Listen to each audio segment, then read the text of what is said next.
పరమాత్మ శృతి అసత్యం నుండి సత్యం వైపు మనల్ని నడిపిస్తుంది. దేహం అసత్యం, ఇదే సత్యమని భ్రమిస్తూ దేహమే సత్యమని భ్రమిస్తూ శరీరమే నిత్యమనే భావన ఏర్పరచుకుంటుంది. శరీరమే నేను, శరీరమే ఇది స్థిరంగా ఉండిపోద్ది అనే భావంతోనే మనం అలా ప్రవర్తిస్తూ ఉంటాం. భ్రమ అన్నమాట. ఇదే సత్యమని భ్రమిస్తూ శరీరంపై నిత్యమనే భావన ఏర్పరచుకుని అలా ప్రవర్తిస్తూ ఉంటాం.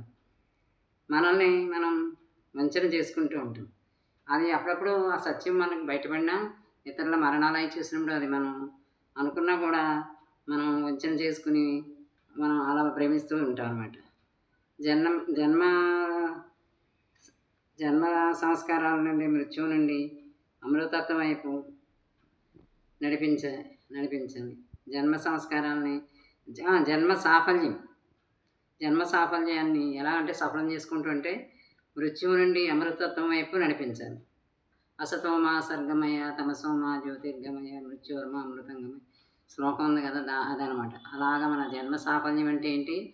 మృత్యువు నుండి అమృతత్వం వైపు వెళ్ళాలి, నడిపించాలి. అసత్యం నుండి సత్యం వైపు మన ప్రయాణం ఉండాలి. చెడు విషయాల వైపు తెలియకుండానే వెళ్ళిపోతూ ఉంటాం. వెళ్తున్నామన్నా మనకి భావం కూడా ఉండదు, స్మరణకు కూడా రావు. మనం ఒకవేళ వెళ్ళినా సమర్థించుకుంటాం, అసత్యం వైపు అడుగులు వేస్తాం. మనం లభించిన జీవితాన్ని ఎంతో విలువైనది. మనకి ఎవరికైతే ఎలాంటి జీవితం లభించినా అది ఎంతో విలువైనది. తెలియక మనం ఏం చేస్తాం? తెలియక ఎప్పుడు ఏదో చిన్న చిన్న లోటుపాట్లకి చెప్తూనే ఉంటాం. ఇది జీవితం వేస్ట్ అన్నట్టుగా మాట్లాడతాం. అంటే అది అసత్యం కాదు, చెప్తూనే ఉంటాం, అది అసత్యమే. అసత్యం ఏంటి? ఏది సత్యం? మన జీవితం చాలా విలువైనది. దీన్ని చక్కగా మనం సమర్థించుకుని చక్కబెట్టుకోవాలి.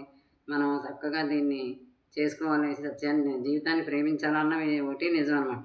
సంతృప్తి అనే సత్యం తెలుసుకోవాలి. సంతృప్తి పడటమే మనం తెలుసుకోవాలి.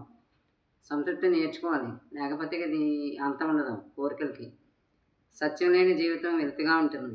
సత్యాన్ని తప్పించుకుంటూ అసత్యాన్ని అవలంబిస్తున్నా మనం కట్టేవన్నీ పేకమేళలు, అన్ని పేకమేళలే. ఊహలన్నీ పేకమేళ లాంటివి, నిజమైనవి కావు. అసంతృప్తి ఆకర్షణీయం, అసత్యత ఏంటి ఎంత ఆకర్షణీయం ఉంటాయి. గాల్లో మేళ్ళ కట్టడం ఇలాంటివన్నీ ఎంతో ఆకర్షణీయంగా కనపడతాయి.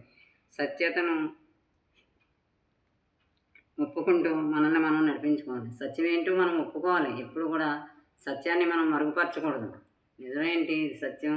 ఈ ఆకర్షణలో ఇవి జీవితంలో ఈ లోకంలో ఎన్నో మనల్ని కమ్మేస్తూ ఉంటాయి. అవన్నీ అసత్యం అని మనం తెలుసుకుని సత్యత వైపు మనం నడిపించుకుంటూ ఉండాలి. అప్పుడే జీవితం బాగుంటుంది, జీవిత సాఫల్యం బాగుంటుంది. రేపు ఇంకో విషయం మాట్లాడతాం.